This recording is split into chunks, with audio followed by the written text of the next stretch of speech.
Well, hello again. Welcome back to Fireside Chats with Dr. Childress. Today, I'll be discussing the presentation to the American Psychological Association in 2019 that I made with Dorcy Pruter regarding the single case high road ABA does, data that documents for a fact that the high road workshop is effective in recovering children from complex trauma and child psychological abuse in a matter of days. Now, there's two types of research, just to start with. There's two types of research that can prove causality. One is the randomized control study. That's where you get a bunch of people and you randomize them, you put them in two different conditions, one treatment, one no treatment, and you see the outcome. Control clinical studies. You'll hear that a lot bandied about in the family courts. They'll talk about randomized control studies. Randomized. Nobody does randomized control studies. They're so hard to do. The best randomized control study ever conducted was the MTA study of ADHD, multimodal treatment of ADHD. It was a 6-site study of ADHD. It was looking at behavioral interventions versus medication interventions. It's considered the best randomized control study ever conducted. One of the lead sites for that MTA study was Jim Swanson down at UCI, the same Jim Swanson that I worked with in the early 2000s. The MTA study was in the 1990s.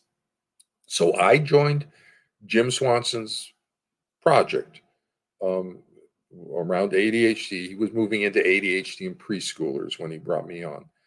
But I joined his project and worked with the same staff that participated in the MTA study. So right after the MTA study, the next phase Jim was doing was ADHD in preschoolers, and they brought me on board because I have early childhood background. And so that's interesting. And just on the randomized control studies, because I hear that bandied around a lot here. And I know our randomized control studies up close and personal working with Jim. Nobody does them. The other type of research protocol, however, that can absolutely document causality is a single case ABAB design.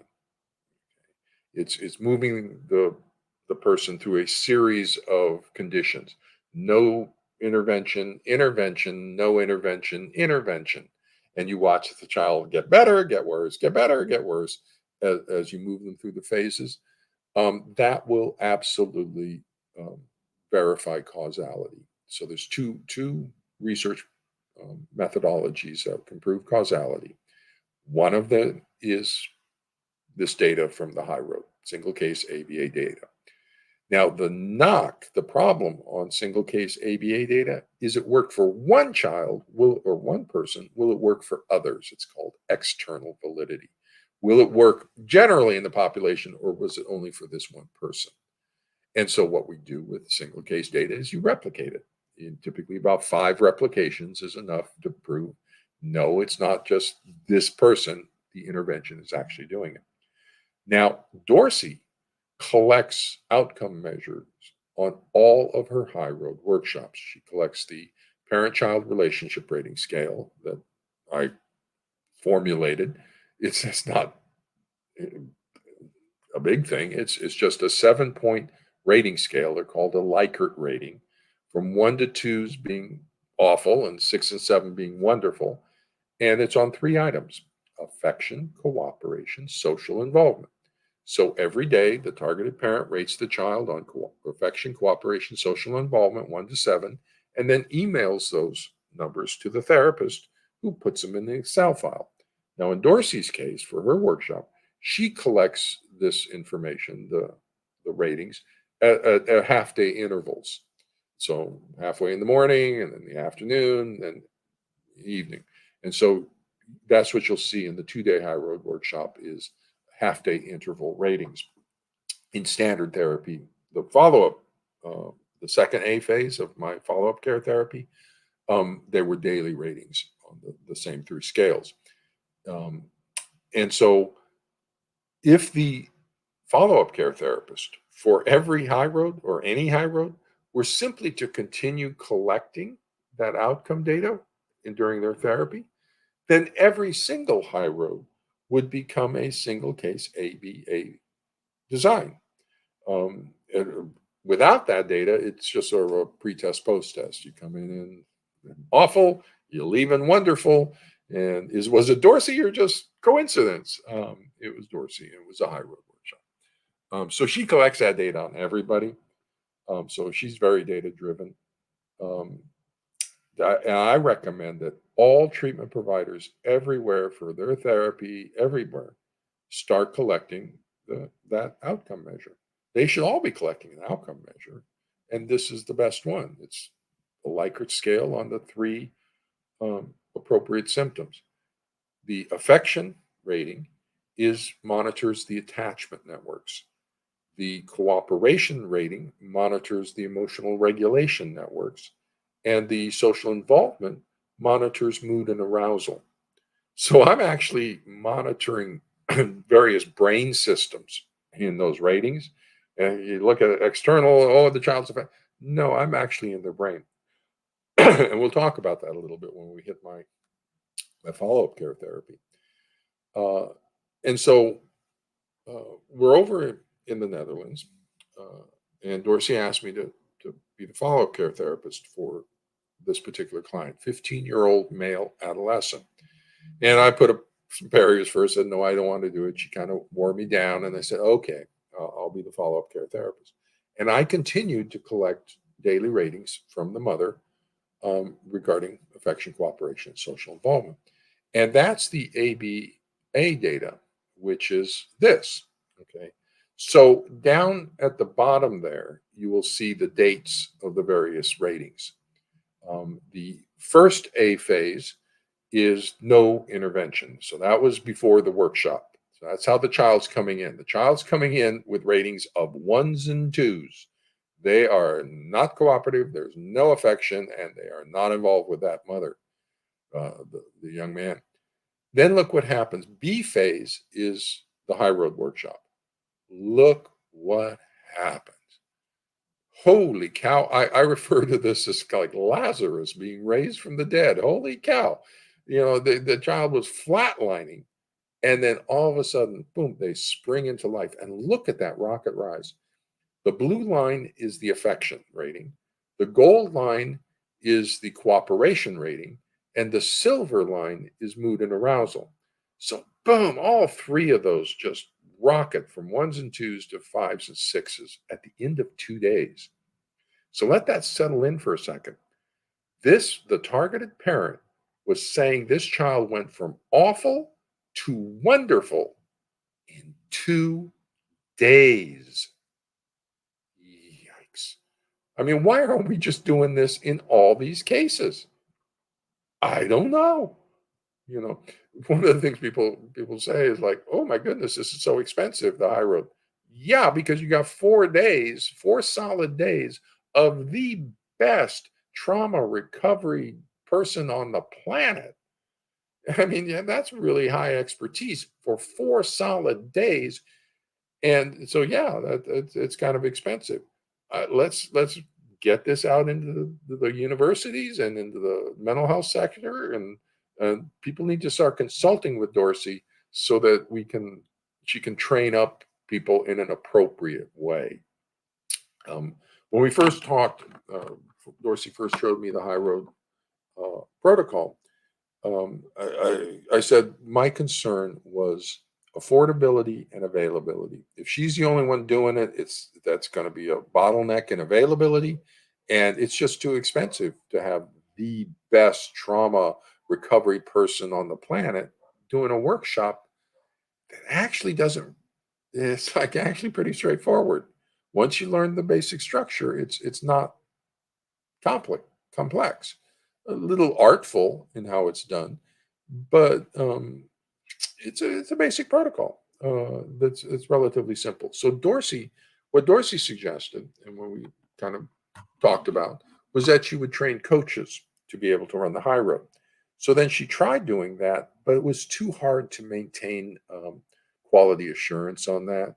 and treatment fidelity, it's called. So, these coaches would start doing stuff and would start stealing the protocol and trying to pass on. And so it became very problematic for her to do it that approach, because her reputation's on the line. When she says it's a high road workshop, if one of the coaches messes up, that's her reputation. So, the appropriate way for us to get this into the mainstream is to a pilot program for the family courts with the high road in there.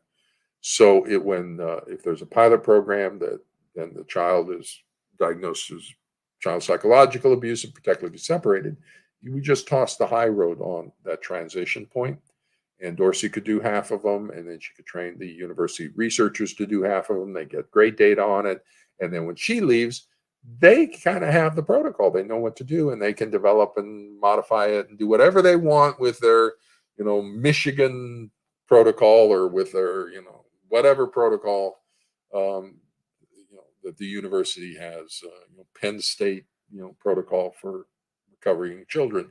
Dorcy would maintain the high road trademark, and that would be an appropriate way to transfer the protocol into the public health sector and the research sector, the university people.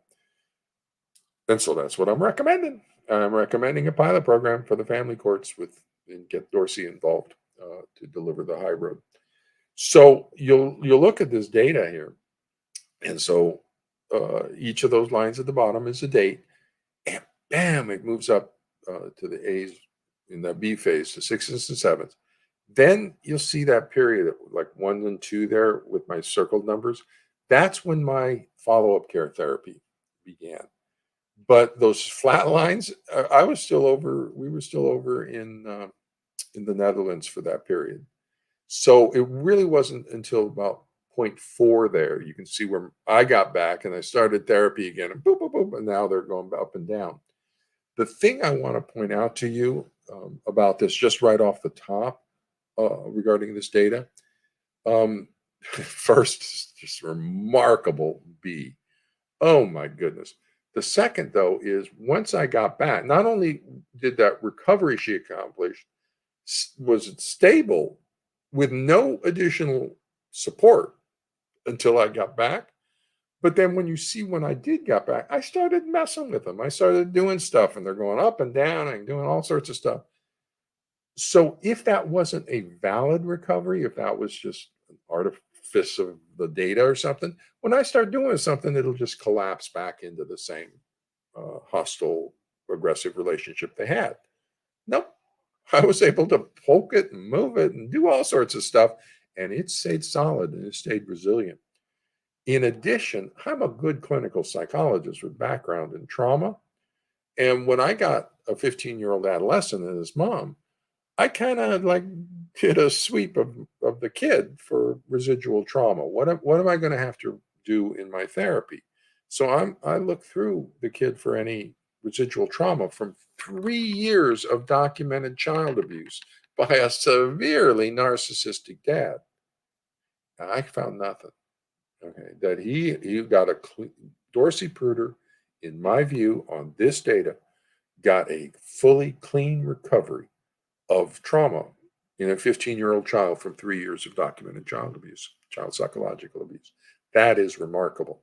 It wasn't like, as I'm looking at the brain systems for the kid, it wasn't like she had fixed the trauma. It's like it wasn't there.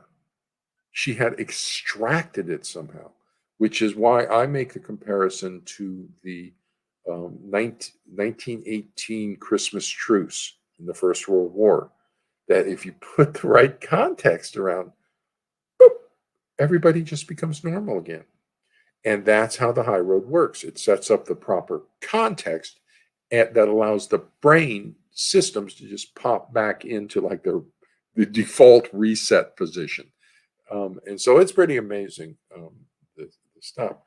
And then the other interesting part of this, in addition to B, which is amazing, is what happens in my therapy. And I think that is really cool because I'll wrap up this little segment here. But you'll see when you start off at fours and fives there, you'll see that the blue line and the gold line are not at all synchronized. That's attachment networks and the emotional regulation. Attachment blue and the emotional regulation gold are just going up and so I see that in the data, and that's not supposed to be like that. Okay, the um, the emotional regulation is supposed to be entrained on the attachment network. So you should be rising and falling together. And I should have attachment higher than emotional regulation. Here I have emotional regulation higher than attachment. The gold is higher than the ratings are higher than the blue, and they are not entrained. I think that's because Dorsey only got a 2-day workshop. If she had had the 4-day workshop, the child would have come in trained and in the proper organization. But I think she lost her final 2 days of stabilization. So I think that's the implication, is that it was a little messed up to begin with. So at session 5, or my first session at session 5, my first active session, I met with them like at where 3 there, where you see the numbers start to move. 5 was my first active session. Um, and the other active session is 11. So when you see those silver spike at the top, that's my session. His mood and arousal went up for different reasons, but went up on both those times. But then if you look over here at like numbers 10, specifically, it starts after 7. From 7 to 8 to 10 to 12. Look how entrained those two systems are. The attachment networks and the emotional regulation networks are perfectly in sync. Not only that, when they do separate at 12 again, my second session, I kind of messed with them, or at 10 actually. When they do separate again at 10 at my next session, look, attachment is above emotional regulation, which is exactly where it's supposed to be. I did something in session, my first session at that 5 point, that rippled, that had effect in the child's brain networks for days after my therapy. That's impressive. And it's in the data. Now I bet you there's nobody in psychology that's going to be able to figure out what I did or how I did or replicate that in any way possible. I was kind of surprised that my therapy shows up in the data. Like, whoa, this is sensitive data. It's capturing my therapy. So that's really, really interesting. So now let's move on to the next piece here, and I'll talk a little bit more about once we got this data. So Dorcy gets her part. I continue the collection of the data. I get through 2 sessions, and then I said, okay, I've shut that off because now we've got the data on the high road. It wasn't about my therapy, it's about the high road. And so now it's clear that the high roads got a full and complete recovery, and that recovery is stable across multiple weeks of follow-up care. Dorcy Pruter absolutely, for a fact, can recover children from complex trauma and child abuse in a matter of days using the high road workshop. That is a proven fact. You want the data? There's your data right there. That's a proven fact. Um, and so I think this should be just all around the family courts. People should be talking about this. People should be checking in with Dorcy saying, how did you do B? Now how did Dr. Childress do his whole thing and you synchronize brain systems? How did Dorcy get a recovery like that in a matter of days? Is pretty impressive. 2 days. Oh my goodness. So we'll jump over to the next bit of